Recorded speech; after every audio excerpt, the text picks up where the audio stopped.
ಅಲ್ಲಿ ಮೇಲೆ ಕಾಣ್ತಾ ಇರೋದು KRS ಡ್ಯಾಮ್, ಕೃಷ್ಣರಾಜಸಾಗರ ಡ್ಯಾಮ್. ಆ ಕೃಷ್ಣರಾಜಸಾಗರ ಡ್ಯಾಮ್ನಿಂದ ನೀರೆಲ್ಲ ಹರಿದು ಹೋಗ್ತಾ ಇರೋವಂಥದ್ದು. ಇವತ್ತು ನಾನು ರೆಕಾರ್ಡ್ ಮಾಡ್ತಾ ಇರೋದು ಅಂತಂದರೆ ಇವತ್ತು 11ನೇ ತಾರೀಕು, ಏಪ್ರಿಲ್ 11ನೇ ತಾರೀಕು. ನೋಡಿ ಸಾಧಾರಣ ಎಷ್ಟು ನೀರು ಹರಿದು ಹೋಗ್ತಾ ಇದೆ ಕಾವೇರಿ KRS ಡ್ಯಾಮಿಂದ.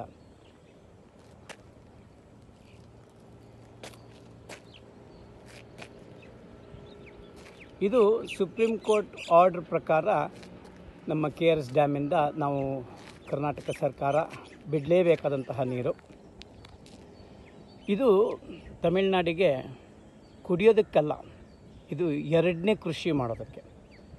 ನಮ್ಮ ದೌರ್ಭಾಗ್ಯ ನೋಡಿ, ಬೆಂಗಳೂರಿಗೆ ದಿನಕ್ಕೆ 1.5 ಕೋಟಿ ಲೀಟ್ರ್ ನೀರು ಇಲ್ಲಿಂದ ಬರ್ತಾ ಇದೆ ಕುಡಿಯೋದಕ್ಕೆ. ಈಗ ಆಲ್ರೆಡಿ 60 ಫೀಟ್ ಅಂದರೆ 124 ಫೀಟ್ ಇದ್ದಿದ್ದು ವಾಟರ್ ಈಗ 160 ಲೀಟ್ರಿಗೆ ಇಳಿದಿದೆ, 60 ಪಾಯಿಂಟಿಗೆ ಇಳಿದಿದೆ, 60 ಅಡಿಗೆ ಇಳಿದಿದೆ. ಇನ್ನೊಂದಷ್ಟು ದಿನ ಹೋದರೆ ಬೆಂಗಳೂರಲ್ಲಿ ಈಗಾಗಲೇ ಬದುಕೋದಕ್ಕಾಗ್ತಾಯಿಲ್ಲ ನೀರಿಲ್ಲದೆ.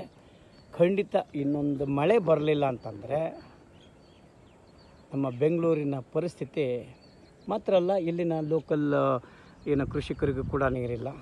ಈಗ ನಮಗೆ ನೀರಿಲ್ಲ ಅಂತಂದಾವಾಗ ಯಥೇಚ್ಛವಾಗಿ ನಾವು ನೀರು ಬಿಡ್ತಾ ಇರುವಂಥದ್ದು. ಇದಕ್ಕೆ ನಮ್ಮ ನಾಯಕರೇ ಹೊಣೆ ಅಂತ ನನಗನ್ನಿಸ್ತದೆ. ನಮ್ಮ ನಾಯಕರು ಎಲ್ಲ ಸೇರಿಕೊಂಡು ಇದೊಂದು ಧರಣಿ ಕೂತಿದ್ರೆ, ಲೋಕಸಭೆಯಲ್ಲಿ ಗಲಾಟೆ ಮಾಡಿದ್ದಿದ್ರೆ ಅಟ್ಲೀಸ್ಟ್ ಒಂದಷ್ಟು ದಿನಕ್ಕಾದರೂ ನೀರು ಉಳಿತಾ ಇತ್ತು. ಇದು ಬಹಳ ಚಿಂತಾಜನಕ. ಇದು ನಮ್ಮ ವಾಟರ್ ಟ್ಯಾಂಕ್ KRS ಇದೆಯಲ್ಲ, ಇದು ನಮ್ಮ ಬೆಂಗಳೂರಿಗೆ ವಾಟರ್ ಟ್ಯಾಂಕ್. ಇಲ್ಲಿ ನೀರಿಲ್ಲ ಅಂತಂದರೆ ನಾವು ಕುಡಿಯೋದಕ್ಕೆ ಸಾಧ್ಯನೇ ಇಲ್ಲ. ಎರಡನೇದು ಏನಪ್ಪ ಅಂತಂದರೆ, ಬೆಂಗಳೂರಿನಲ್ಲಿ ಇನ್ನೊಂದು ದೊಡ್ಡ ಸಮಸ್ಯೆ ಆಗಿಬಿಟ್ಟಿದೆ, ಅಂತರ್ಜಲ ಇಲ್ಲವೇ ಇಲ್ಲ. ಬೋರ್ವೆಲ್ ವಾಟ್ರ್ಗಳೆಲ್ಲ ಇಲ್ಲವೇ ಇಲ್ಲ. ಯಾಕೆ ಅಂತಂದರೆ ಇರೋ ಕೆರೆಗಳೆಲ್ಲ ಹೋಗ್ಬಿಟ್ಟು 1000 ಕೆರೆ ಇತ್ತಂತೆ ಕೆಂಪೇಗೌಡರ ಕಾಲದಲ್ಲಿ.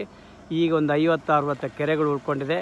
ಮತ್ತು ಮಾತ್ರ ಅಲ್ಲ, ಕಾಂಕ್ರೀಟ್ ಜಂಗಲ್ ಆಗ್ತಾ ಇರೋ ಕಾರಣ ಬೆಂಗಳೂರಲ್ಲಿ ಇದೇ ಪ್ರಾಬ್ಲಮ್. ನೀರಿಲ್ಲ. ಕುಡಿಯೋದಕ್ಕೆ ಏನು ಮಾಡ್ತೀರಾ, ಅಥವಾ ಇನ್ನು ಉಳಿದಿದ್ದಕ್ಕೆ ಏನೂ ಮಾಡೋಕ್ಕಾಗೋದಿಲ್ಲ. ಇದು ರಿಯಾಲಿಟಿ. ಇಲ್ಲಿ ಯಾವುದೇ ಇದು ಇನ್ಫ್ರಾಸ್ಟ್ರಕ್ಚರ್ ಇಲ್ಲ ಅಂತಂದರೆ, ಬೆಂಗಳೂರಲ್ಲಿ ನೀರಿಲ್ಲ ಅಂತಂದರೆ ನಾಳೆ ಬೆಂಗಳೂರಿಗೆ IT ಉದ್ಯಮಕ್ಕೂ ಕೂಡ ಹೊಡೆತ ಬಿದ್ದಿದೆ. ಆಲ್ರೆಡಿ ಈಗ IT ಉದ್ಯಮಕ್ಕೂ ಕೂಡ ಹೊಡೆತ ಬಿದ್ದಿದೆ. ಉದ್ಯೋಗಿಗಳೆಲ್ಲ ಊರು ಬಿಟ್ಟು, ಬೆಂಗಳೂರು ಬಿಟ್ಟು ಹಳ್ಳಿಗೆ ಹೋಗಿದ್ದಾರೆ. ಈ ಥರದ ಪರಿಸ್ಥಿತಿಗೆ ಯಾರು ಹೊಣೆ? ನಾಯಕರೇ ಹೊಣೆ. ಇದಕ್ಕೆ ನಮ್ಮ ಕರ್ನಾಟಕದ ನಾಯಕರೇ ಹೊಣೆ. ಒಂದು ಕಡೆಯಿಂದ ಅಪಾರ್ಟ್ಮೆಂಟ್ಗಳು ಕಟ್ಟೋದಕ್ಕೆ ಅವಕಾಶ ಕೊಡ್ತಾರೆ, ಇನ್ನೊಂದು ಕಡೆ ಇದ್ದಿದ್ದ ನೀರನ್ನು ತಮಿಳ್ನಾಡಿಗೆ ಬಿಡ್ಲಿಕ್ಕೆ ಅವಕಾಶ ಕೊಡ್ತಾರೆ. ತಮಿಳ್ನಾಡವ್ರು ಬುದ್ಧಿವಂತರು, ಅವರು ಕಾವೇರಿ ನೀರಿಗೋಸ್ಕರ ಎಲ್ಲ ಪಾರ್ಟಿ ಸದಸ್ಯರು ಒಂದಾಗಿ ಗಲಾಟೆ ಮಾಡ್ತಾರೆ. ನಮ್ಮವ್ರು ಹಂಗಲ್ಲ, ನಮ್ಮಲ್ಲಿ ಆ ಪಕ್ಷ ಈ ಪಕ್ಷ ಅವ್ರು ಬೇಕಾದ್ರೆ ಮಾಡಲಿ, ಇವ್ರ ಸರ್ಕಾರ ಅಂತ ಮಾಡ್ತಾರೆ. ರಾಜ್ಯದ ಸಮಸ್ಯೆ ರೀ ಇದು, ನಮ್ಮ ಊರಿನ ಜನಗಳ ಸಮಸ್ಯೆ. ನಮಗೆ ಕುಡಿಯೋದಕ್ಕೆ ನೀರಿಲ್ಲ ಇಲ್ಲಿ ಬೆಂಗಳೂರಲ್ಲಿ ಭಯಂಕರ ಸಮಸ್ಯೆ ಆಗ್ತಾಯಿದೆ. ವಾಟರ್ ಟ್ಯಾಂಕ್ ನಮ್ಮದು ಕಂಪ್ಲೀಟ್ ಖಾಲಿ ಆಗ್ತಾ ಇದೆ.